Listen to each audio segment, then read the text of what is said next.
Step 4, pressure washing and sealing with a soybean-based product.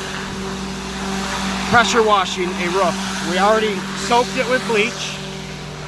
Only with pump sprayers. I have air and a electric or battery operated pump sprayers with soft wash pumps, but look at it. Look at the difference. Beautiful. One-day spray. He's an expert, but I normally would have a novice or a beginner use a soft wash tip. Puts out high volume and low pressure or PSI instead of high volume and high pressure. Thanks for watching. Step 4, pressure washing, sealing, staining a roof with soybean-based products. Thank you.